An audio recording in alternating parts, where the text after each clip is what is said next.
Roster cuts are in the rear view, at least the big batch of them, and we have a initial 53-man roster. Some will call it the final, but it's always in flux. And I want to get the group's takes, their impressions on the 53-man.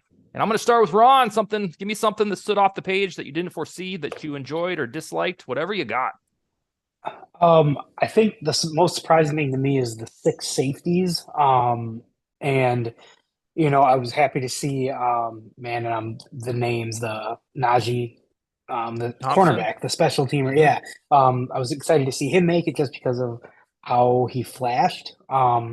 Otherwise, I don't think much surprised me with the initial cuts. Like I know last week I said wouldn't surprise me if we had 8 offensive linemen, and that's what we had. Mm-hmm. I know they added a couple guys today. I think practice squad, Quisenberry, and then Hakeem something from the Genie. Bengals. Mm-hmm. Yeah. So I like that they have depth there. And I also like they're not clogging down roster spots with players who are going to be inactive, like we talked about last week on the offensive line. So nothing real surprising. I guess the biggest surprise was Rager being cut today to Mm-hmm. make room for Gaskin, I guess. But all in all, I think the guys who stood out, Nick Muse, he took his opportunity and ran with it and made the team. It was good to see that happen. And then the depth on the D line, losing the Gopher kid. I don't know if he's back on the practice squad or No, not, but notably, he was um, not. okay. So some of that's interesting, and especially with letting Blacklock go, who they traded. Like, it seemed like they're open to bring in guys that haven't done well at other places, but then not tied to them that, oh, we have to keep them because we traded for them. They seem to be willing to cut the ties as needed. So, I mean, on paper, I think it looks. I like the balance that they have. I guess we'll see what other moves take place in the near future. Yeah, he wasn't. Kwesi Adofo-Mensah wasn't afraid this cycle. I guess year 2 on the job to say goodbye to Ross Blacklock, Jalen Reagor, Valerian Lowe with the trade. So you can look at it two ways. Either he was foolish for making those moves to begin with, or he's smart enough to move on and realize this hasn't worked as I envisioned. So I'm going to change on the fly. I guess it kind of depends on what your pre-existing opinion of him is to begin with. Sally, what's one thing that stood off the page for you? Roster cuts. Well, I would like to say first that I do think it's a lot different than the Rick Spielman who would hold on to picks for a long time trying to prove that he was right and get them to work out. He was definitely a lot more patient than it seems like so far Kwesi is. I would much rather somebody just admit that they made a mistake and move on with it. I think the most surprising thing, and there weren't too many things, but was that Luigi was cut. I thought that he would make the team, and that obviously we know that they love Andre Carter II, but I was surprised for him to make the team over Luigi because I thought that maybe he would clear waivers. It would be possible that he could join the practice squad. So that was the most surprising thing to me. Yeah, the only theory there is that they either had it on good authority or paranoid that Andre Carter would have been scooped during the waiver process, and then he's pretty much lost forever. That's the only thing I can figure out because Villain clearly outplayed Andre Carter to our eyes. But every year I learn all over again that preseason performance doesn't necessarily translate to a roster spot. Wasn't Luigi, was that your pick for Mr. Mankato? No, Ivan Pace was. Oh, Mm-hmm. okay. I feel like you were talking about Luigi the other recently on here, giving him praise, but I certainly was for that first preseason. I call them the MVP of the preseason defensively. Yeah, because he's getting a lot of playing time. And then we probably should have learned when they lost the final preseason game, he was on the field a lot, and usually that's not a good omen if you're playing in the third preseason game. But yeah, I was glad to see him back on the practice squad. I've got a list of a bunch of stuff that was surprising to me. I'm not sure if you guys will have more after this, but I'll ask you here in a second. The biggest thing to me that stood out was 3 UDFA rookies made the team. We got so used to Ivan Pace being good in the last month. It was a foregone conclusion. He was going to make the roster. Well, if you take a step back, that's a big damn deal that the guy could possibly start or at least get meaningful playing time. And then Andre Carter, even though he didn't set the world on fire like Pace did, still made the 53-man. And now one of our new favorite lovable dudes in Najee Thompson, who will play special teams. Initially, it was like 20 minutes. We thought he was waived. Somebody got their wires crossed. And that's really when I went in on my mental tirade about preseason not even mattering, because if that guy can't make the roster and he was waived, why do we even watch these things? But yeah, I think the biggest thing for me was the fruition of 3 UDFAs, quasi UDFAs making the team. And I think that's just because I get so bogged down in hearing about how, Andrew Booth's going to be a bust and Lewis Seed's going to be a bust. Quasi's in over his head. But then we're skittish to give him credit for these UDFA finds or, unearthing Caleb Evans from the 4th round. So I'm encouraged to know, I think we can kind of establish a little party after the draft each time Quasi's in charge to say, who's he going to get UDFA?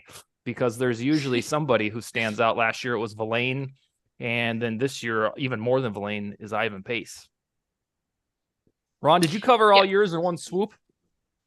No, not necessarily. I guess like you just touched on Ivan Pace, and the rest of the UDFAs.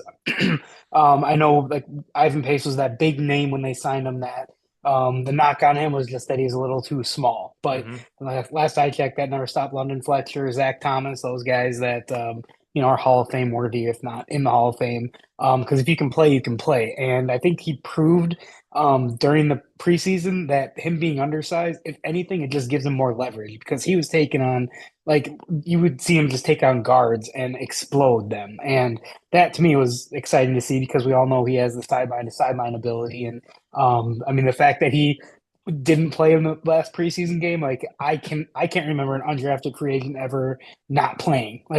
Even at the very least, they're playing, they made the team, but they're still playing because they don't want other guys to get reps. And I think that's great on his part. I'm sure we're getting a better version of him as well, because I'm sure he's got that chip on his shoulder that he wants to prove everyone wrong, as anyone who's ever doubted would be. So I am excited to see that. And then, Sally, to your point with Andre Carter, I think there must have been something out there that because he was wanted after the draft. I know there was a bunch of teams interested, and that's why we gave him more money. So I'm sure, Dustin, you touched on it. There's probably some rumblings like he's not going to make it through to the practice squad, and thank God Luigi did, because I'd be surprised if we don't see him get meaningful reps this year.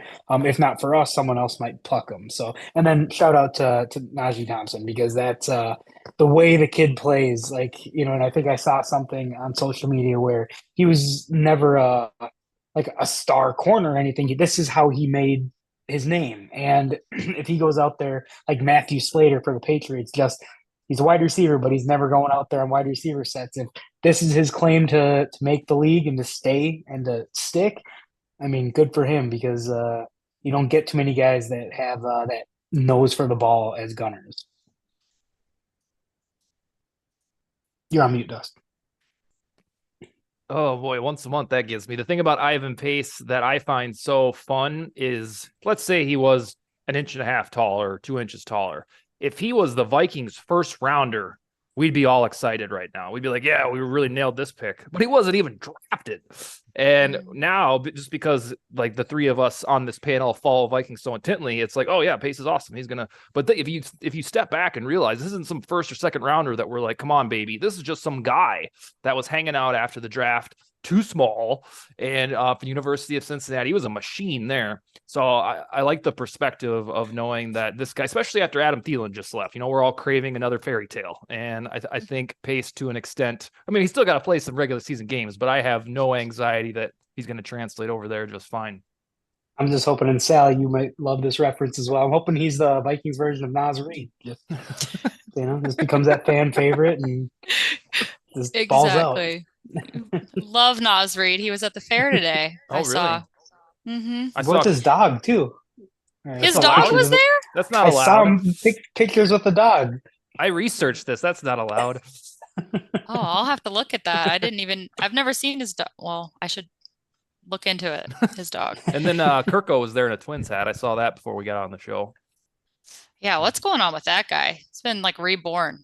Yeah, he's having the summer of a lifetime. From the NFL Top 100. What was he, number 42? The Netflix show, the handlebar mustache. This is his summer.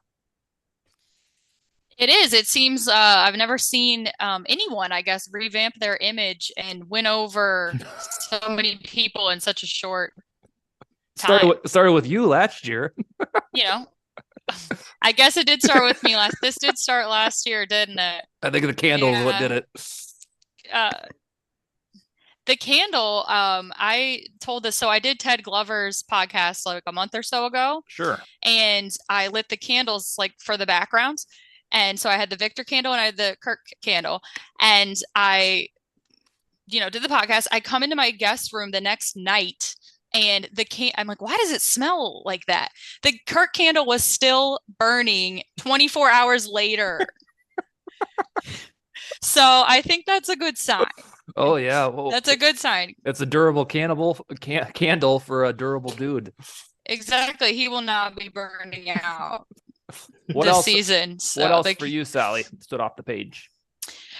Well, let's see. I was relieved that both Kane and Naylor made the roster. I know that wasn't necessarily surprising, but maybe that had something with the new IR rules. I thought, depending on how severe their injury was, maybe they wouldn't take the risk. So that was good to see both of them make it. Also surprised by the 4 tight ends and and I was initially surprised by 6 wide receivers. Obviously that changed with Reagor being released. I'm disappointed that he didn't make the team. I know he still made a lot of mistakes in camp at running the wrong routes and stuff, but I just really wanted it to work out for him. It wouldn't necessarily be a fairy tale like we just mentioned with Ivan Pace, but it would be just a good redemption story, I think, for it to have worked out. I think most of us wanted that because he did a good job at training camp in that first preseason game. The lasting memory he had of him was the Colts game when, a good dude didn't know what he was doing, causing interceptions. And I think a lot of us were like, yeah, who cares if they bring him back or not? Certainly decline the 5th-year option. But then he won us back over this summer. I think that's just because we gave him the benefit of the doubt for a full off season with the same program and actually having an off season with the Vikings. And then we even had the teaser of having a sleep, an overnight where he was on the team. And then you wake up to the news that we'll talk about Myles Gaskin in a moment. The other big one, in case you guys don't have any more, that I want to say it's really weird, but nobody's going to complain, is that they kept 6 safeties. And that is a lot of safeties. I was on a show this morning, a radio show, and I was telling them, if I came on your show and said they had 5 safeties, that would be a lot. And no, they have 6. So the way that they incorporate 5 of those or 6 of those, however many are in the rotation, just enhances this mystery that's going to culminate when we watch this first game of the Brian Flores defense. Because, like, what on earth? How can there be a role for 6 safeties unless 2 of them just flat out don't play? It seems like that's a lot of dudes to intermix in your defense. And maybe Theo Jackson just does special teams, or maybe it takes a while for Scene to get in the mix. But it's a lot of dudes at that spot, and I think it's going to be real fun to figure out, is Metellus going to play the slot cornerback, or is Jay Ward really indeed going to play the slot cornerback? Because it seems if they're going to keep 6 safeties and not put them on the cornerback part of the depth chart, and there's going to be a lot of hybrid and crossover action. All right. Yeah, well, I think that's like that hybrid part that you mentioned. That seems like it's a cog in Brian Flores' defense, is just having versatile chess pieces to play a lot of big nickel, and maybe even having them play pseudo linebackers. So maybe, I don't know if that's going to be Harrison Smith because he's probably the biggest of the bunch, or one of those other guys working their way in there. But it's never too bad to have versatility in this type of defense. The other thing that we touched on briefly that we're circling back to make room, or excuse me, the reason Jalen Reagor no longer is employed by the Vikings and will probably be claimed by somebody tomorrow morning, is that Myles Gaskin, I think he was basically about a RB5 on the Dolphins, who have a lot of running backs, or at least they did until yesterday. He joined the Vikings, and because Kene Nwangwu is hitting the IR, he will be the Vikings' third running back instead of Dwayne McBride with the practice squad. And he was the guy that I think fantasy football players know from the 2020 season. Gaskin sprung up out of nowhere. And I think he had about 1,000 yards from scrimmage and 7 or 8 touchdowns. And then he was just kind of lost in a shuffle of Miami Dolphins running backs. But now he'll play for the Vikings, and I don't know how many snaps, if he'll be like that Amir Abdullah type, what the plan is, but he certainly is more popular and noteworthy depth than Abram Smith or Aaron Dykes could have provided. Those two hit the waiver wire or flat out released. I can't remember which one it was. But Sally, the Gaskin move, do you think that he'll see some playing time on the field, or do you think that's just sheer depth? Well, depth they definitely need at that position, but I think we'll have to see how the season plays out. Hopefully there will not be any major injuries, but the running backs, unfortunately, they get pretty beat up. So he might be a rotational guy, and maybe he can help them out at third down, or, rotating out with Madison. I think it's important that Brian Flores was the head coach there when he was doing well. So obviously he liked what he saw from him, and I'm sure his input had a lot to do with bringing him on the team. So that says a lot for me. Have you told that he believes in him? Have you told us, Sally, this offseason what your temperature is on Madison as the RB1, probably getting about 65-70% of the carries? Or do you love that, like that, right in the middle? I liked it a lot. I think that they were spending way too much money on Cook's contract for a long time. I didn't like the extension from the beginning. And, Cook was hurt a lot, and Madison came in, and I thought he did a fine job. It wasn't that much of a drop off in the last 2 seasons, I didn't feel. So I really liked the move. I mean, I wish that they maybe had somebody behind him that had a little more experience, or that wasn't, I guess, such a drop off, but maybe now they do have that. So I like him being RB1. And then how do you think? What do you guys think? I started to think right when the season ended that Madison might be back, because in the end of season press conference, Kirk said that he wished Bradbury and Madison would be back. And usually if your QB1 says stuff like that, the team will listen. At least this regime, in my perception, would listen. So I started to warm up to the idea before it happened. And then, I certainly don't think at the peak of his powers that he's better than Dalvin. I don't think anybody does. But time and time again, for 12 years running, NFL history has shown is you don't need an expensive running back or even a really productive one to win a Super Bowl. It's so weird, especially I think all three of us grew up in an era where you had to have Emmitt Smith or Barry Sanders. That's just the way you built the football team. And now it's like, yeah, it's cool. Just go get LeGarrette Blount for our Super Bowl run. We'll be fine. So I think bringing Madison and then the side dish of Chandler, it's more aligned with how teams have won Super Bowls. And so, we don't have to worry about all this money sucked up in a position that is becoming more irrelevant by the day. Exactly. And I love that you referred to him as a side dish. So I'm definitely going to steal that. But yeah, I agree with you. That's why the Cook extension never really made sense, because the league was already trending that way before they gave him that extension, and they had a ton of money, tied up there. And Ron, you're pretty high on Madison, relatively speaking, right? I think, the way the roster is constructed, the way that O'Connell wants to run the offense, it's a pass to set up the run, but you also need a capable running game. It doesn't necessarily need to be an elite running back, but I think Madison is more than proven that he can hold his own, and in a 15 to 18 carry a game type guy, you can rely on him. He's good in pass pro, and he can catch the ball. He's not going to break off for the explosive plays like Dalvin does, but as long as you're able to keep those the box free from have those guys to have to honor that, so that JJ and Addison and Hawkinson can have the room to work on the outside. So I'm fully okay with it. And getting Gaskin, I think, is that veteran experience guy that that could definitely hold his own. Yeah, I think the best way to look at it is the most recent blueprint is the Chiefs. Now, no other team has Patrick Mahomes. I get it. But right now, they have Isaiah Pacheco, Jerick McKinnon, who we know and love, and then Clyde Edwards-Helaire, who seems like he's on his way out sooner than later. And it's just those caliber guys, not Saquon Barkley, not Christian McCaffrey. If you have those guys in your team, great, good for you. But to win a Super Bowl, you need a pretty damn clutch quarterback, and some would say a GOAT in Brady, and then a budding GOAT in Mahomes, a hot defense, and then it really doesn't matter who plays running back. As weird as that is to say out loud, that's just what the evidence suggests. And if you try to refute it, it just doesn't make sense, because the leading rusher from, I think it's the past 12 Super Bowls, is just usually some schmo that you're like, oh, okay, that guy had 78 rushing yards in the Super Bowl. Great. All right, one of the last things I want to ask you guys about is a popular topic from last year, but is now relevant again this week. Duke Shelley doesn't play for the Raiders any longer, and I don't think he's coming back to the Vikings. Let's get that out there, because they very easily could have signed him 5 months ago. He said very vocally that, come get me. And the Vikings were like, nah, we're good. And now we're in the same spot again with the Vikings cornerbacks, where we're like, well, I guess it's going to work with Byron Murphy and a bunch of young dudes. That's the position that causes me heartburn. But I want to ask both of you, how could it be that the Bears would cast off Duke Shelley, just say, yeah, that's cool, get out of here?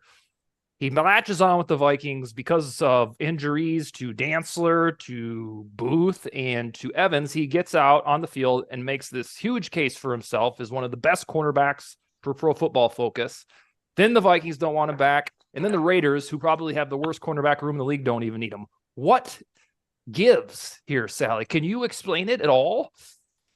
Absolutely not. The only thing I you guys know everybody loves Duke Shelley. He was such a great story last year, and he seemed like a likable guy. He didn't give off any vibes that he was toxic in the locker room or anything like that. And that's the only thing I can think of, is that he just doesn't distinguish himself enough on the field to justify having him around. There's something else a negative aura about him or something. Mm-hmm. That's the only justification I can think of, because this depth chart, and like you said with the Raiders, he's a safer bet than a lot of other guys that are out there. So how is he unemployed again? And why didn't it was crazy that it didn't seem, it took me by surprise that Kwesi didn't figure out how to keep him last year for a little more than a league minimum.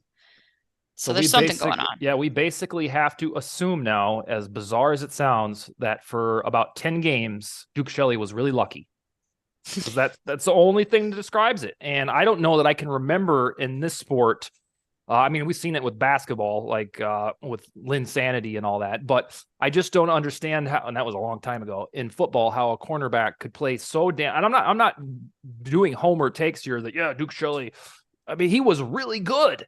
And it wasn't just to my eye test, it was to the metrics, the passer rating against, the PFF. And I just do not understand how, Raun, did the guy just get hot for 2.5, 3 months? Yeah, we all saw him emerge in Buffalo, and he every bit was proving his worth to the team. And I don't know if it was the perception of how bad it was, and just having any sort of pass breakup on a play, like, which we weren't getting. Like, maybe that's what, I don't know. But yeah, I remember him playing extremely well, and I had always viewed him as a slot guy, and he appeared to be more than that. And I don't know if it's similar to the Ivan Pace situation. If he was 2 inches taller, maybe this wouldn't be a discussion. He would be on a team somewhere. I don't know if the 5'8" scaring people off, unless you're hitting like Antoine Winfield. So it's weird, because, yeah, like you said, the Raiders have a very weak secondary, just like kind of we have. But yeah, I don't know if they have any interest in bringing him back. But obviously those guys watching him in practice every day, they see something that isn't quite there. And I don't know if it's scheme wise or whatever, but yeah, it just didn't. It doesn't add up in some ways. I feel like even if he was terrible in training camp or in practice, compared just the experience of being so hot last year, wouldn't somebody say to themselves, well, maybe he's just a guy that's better in games. Let's just give him a shot. Yeah, there's no doubt about it. And I have every ounce of faith that some team, whether it's tomorrow or in November, like somebody tied to Ed Donatil, like Fangio, like the Dolphins, or somebody that coached in our defensive coaching tree last year, they're going to sign him and he's going to play awesome. And we're going to be like, aha, aha, and it's going to be a no-brainer to us. And then finally they'll realize that, all right, this guy can play. But it's one of the, usually you can find something like Sally talked about, like maybe he was just a prick and but he never seemed like that. There's usually something underneath. Like with Cameron Dantzler, we never figured out what it was, but there was certifiably something for him to be doghoused by two separate coaching staffs in back-to-back seasons. But that didn't happen to Duke Shelley, at least not outwardly. Everybody loved him, in fact. And so it's eternally weird. All right, the very last thing I'm going to ask you guys is very basic. We are 1 week away from football, the Chiefs and the Lions, and then Vikings football is 11 days away. This week and next and the week after that, Sally, what about Vikings football or football in general are you most looking forward to? Is it the time of year? Is it a certain player? Is it tailgating? What is it? What are you excited to have back? Oh my gosh, it doesn't even seem real that it's this soon, even though we've had the preseason and stuff. The summer just seems so much shorter than normal for some reason to me this year. I mean, I'm excited to get back for the fellowship, to just be around everybody again and have a good time. Obviously, everybody knows I love tailgating. But as I said, a couple weeks ago, this is the most excited I've been going into a Vikings season in years, just because the defense is going to look completely different. And I'm just so excited to see how that all plays out and what it looks like. I didn't know you personally in 2018. Were you pretty stoked about that? No. You didn't like Kirk coming aboard? No. You were a Keeniac? It wasn't that I was necessarily a Keeniac. I just knew that those results were going to be hard to duplicate. Okay. The way that everything fell with, Aaron Rodgers being hurt that season, it kind of it seemed like the stars were finally aligning. Okay. I was still really crushed by the NFC Championship game, and I just didn't think that quarterback play was the missing piece to get them over that hump, especially with Aaron Rodgers coming back. And I just wasn't looking forward to the 2018 season. I just didn't think they were going to be able to repeat that performance. So we're probably taking it back to the very beginning of the Zimmer era for the last time you felt this excited, like maybe 2015 or 2016 was hard to get excited because Teddy's knee blew out, 9 years ago today? 7 years ago today? 7 years ago today. I was so excited going into that, but then obviously that changed things, especially with the first ever game at US Bank Stadium being against the Packers. And I know all of us, when that schedule was released, had extreme anxiety. Are the Packers going to win the very first game at US Bank Stadium? Can't think of anything worse, right? So that was a lot of stress going into that, but I felt great before that because they had just won the division the year before. Yeah, and that was a division that I didn't think was coming, and it felt way too early for the Zimmer Vikings to be that good, and then wouldn't you know it? But then again, that one was undone by Blair Walsh, so it was a rotten couple months to get back to it. There's always something, God damn it. All right, Ron, whether it's Vikings, otherwise, what's the one thing that most excited about next week? I mean, just having football back. Obviously, diehard Vikings fan, but having football Thursday, Sunday, Monday, like nothing's better than that. And it's whether it's fantasy football or whatever, sports betting. It pretty much consumes my Sundays. So. Yeah, speaking of, can everyone join my Survivor Leagues on Splash Sports? We'd really appreciate that. We have a $10 buy-in and a $25 buy-in for options. Yeah, I joined, but I really appreciate it. I gotta put my money down. Your girl needs to pay some bills, so not that I'm taking your money. I'm not taking your money. I just get a commission of the signups. Oh, perfect. But still, let's play. All right. I get $7 a sign up. So if people don't really want to play, just sign up for the $10 and I'll Venmo you $10. So it's only a $3 loss for me. Mine is seriously play. It'll be fun. Mine is the exact same as Ron's. It's just having football on television pretty much all the time. If I look down and I'm like, oh shit, today's Thursday night, we got a game. Or, it's Sunday night or it's Monday night. It's just having it back in general, the fantasy drafts that come along with it, the constant looking at your fantasy teams to figure out what you're doing for the fall week. It's like it's a shift in life. And then about 3 or 4 weeks into it, the weather starts to feel a little bit different. All of that. That's what I'm looking most forward to. And then I think on the Vikings end, It's trying to figure out probably early on if this will be Cousins' last year with the Vikings. Not because I really want him to stay forever. It's that I'm extremely excited to see what their plan will be if they realize that we're gonna lose a playoff game and then that's it. Excited to see what this young and progressive minded thinking regime will do, if it's go with Jaren Hall or if it is to trade everything for one of the tantalizing prospects in next year's draft. I don't know what happened to Bryant tonight. We'll have to message him and see if he'll be back, but hopefully next Wednesday he'll be back because we will, alas, be previewing Vikings Buccaneers. Anything else from you two? No, it's just so hard to believe. Yeah, it is. And the stupid weather forecast right now is 90 degrees for that day. So of course it is. Yep, the first 2 home games are always hot. I've learned that. And we have a freshly paved blacktop in the so.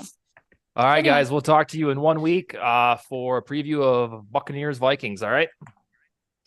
All right. That sounds good. All right, later. Skull. Skull.